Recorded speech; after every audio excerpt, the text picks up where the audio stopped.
You and I have talked about color because of your heritage. You've got different bloodlines behind. Yes. How is it different? Because I want to address racism specifically, because a lot of people talk about mass incarceration. They say it's all racism and because of slavery. It's actually my experience that it's a prestige. It's actually an oligarchical system that is abusive to rich people and poor people. It's abusive to people of color and people who are not of color, because it has gotten so pandemic now. And so at one point it was slavery. But that's it. It's the poverty spectrum, because it's now cross-cultural. Yeah. But what is your experience being of multiple race cultures? Again, it goes, if the poorer you are, the more you are going to get picked on. And the reason that you are is because you have no way to fight back. You don't have the money. You just don't have the way to fight back. You don't have a voice. You're poor. So, you know, too bad. You were gonna go after you and put you in situations that maybe you really weren't the right person, but we gotta close the case. So we're gonna, you kind of fit, you know, and we're not certainly sure, but you're poor. So being a person of color and being out on the street, if you're driving, I was driving home from the airport. It was dark. Okay, so big deal. So nobody could see you. Yeah. And that could be. And there was a policeman behind me. I was driving from the airport, and they shone the light so bright in the car, you know, I could barely see. Then he had the nerve to ask me, "Where are you coming from this late at night? What difference does it make? I'm coming from the airport. You saw me because you got behind me when I was coming from the airport parking lot." And then I had a whole bunch of questions asked, and I'm thinking, okay, let me just put my hands up so you can see I'm not touching anything. Not even my driver's license, nothing. And then he tells me, okay, get your driver's license. No. Here's my purse. And I just kind of moved it over with my elbow. You go in there and get it. No, it's a woman's purse. Okay, well, whatever. And then you put your hands down. It's just the trust is not there. Okay, all those years of slavery, all those years of not good enough. Lesser than. Yeah, lesser than. And Have abuse. come back. And honestly, most non-Caucasian people don't trust the police at all. They don't trust the court system. I had I had a brother-in-law who, he was picked up, and he was young. Now when I say he was picked up, he was literally, you know, picked up. He was doing something he should not have been, and he was taken to the jail. He was beat to within an inch of his life. At that point, he became institutionalized. That's all I know.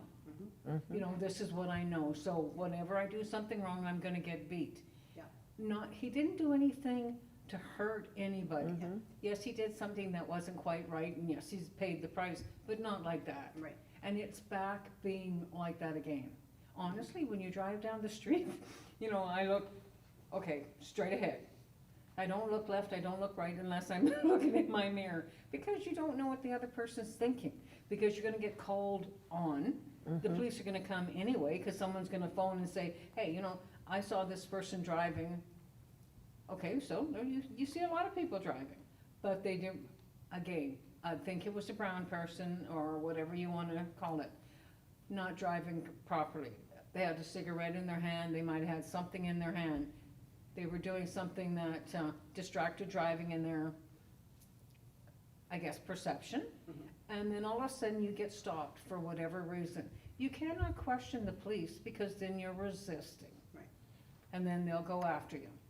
So in this case, with being a person of color, you really are afraid. And if you saw a policeman in trouble, the likelihood to go on about your business is great. Years ago, it wouldn't have been like that, but now, yeah, It's they're there in again. trouble, too bad. So what I just heard you say is you don't want to stand out. Nope. You are afraid because you're already standing out. Yep. You know, you're a different color and you're driving down the street, and you know that you feel the targetedness. Yeah. And your experience, your habitual experience over the years has been targeted. So you don't want to make a mistake. You don't want to do anything wrong, because no matter what you say, you're going to get in trouble. Yep. It's interesting because I had a young black man live at our house when my sons were young. And I'd talk to them about what was going on with them. And he and my son were walking down a rural road between, they don't have a driver's license. So they were going from my house to the mall. So they were walking down the rural road, and suddenly they were pulled over by a police and he wanted to card them. Well, they're not 16. They don't have cards, right? Yeah. So the double and triple grill that they went through made me think, wow, 30 years ago, nobody would have gotten carded for walking down the road. If you're So you 16 got years around. old, you got around that way. Yeah. And I thought about that for a while, and then one day it was a few years later, my son is at this apartment, and there were some black guys that came out of a building, and they were walking, and the police drove by and they stopped them. And I looked at that and I went, what's up with that? And, he let them go, but they had to show their ID or whatever, answer a question. And I went up to them, and I didn't know them. And I said, you know what, guys, I'd like to ask a question. How often does that happen to you? Would you just share it with me? And they say it happens multiple times a month, sometimes 2 or 3 times a week. We get carded all the time. Yeah. And I went, how is that even possible? That's not okay. But then I started looking at, okay, so what is the system of racism? What is the system of abuse? What is it that holds people into this position? And is Whatcom County worse or better than anywhere else? And what we discovered after the Ferguson riots is that Washington State actually is way over incarcerated. But what is, for black and for Native people, it was like 4 or 5 times the incarceration rate of Ferguson, Missouri, which was stunning to me. Sorry.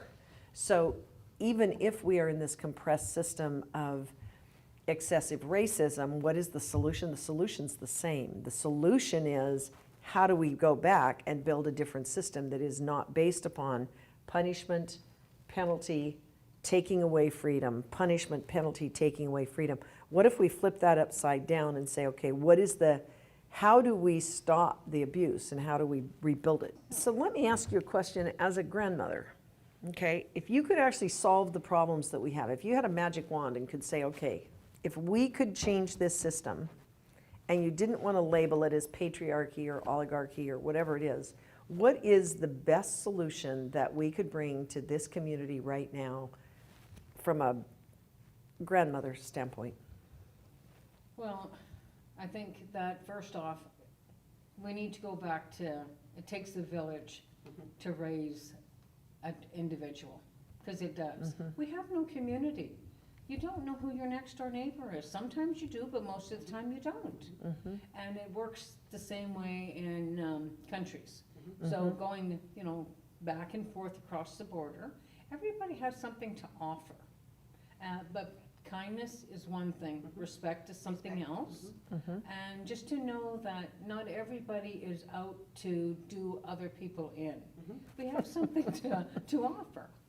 And I think, again, going back to basics, it takes a village. Let's have community and open up the discussions. Because Joy and I have had discussions on race and 9/11 and things along that line. And it's a little bit shocking, I think, to her that to be so vehement on certain things. Because other countries, other people have been in crisis a long time. And when something happened to the US, everyone was in, oh my God.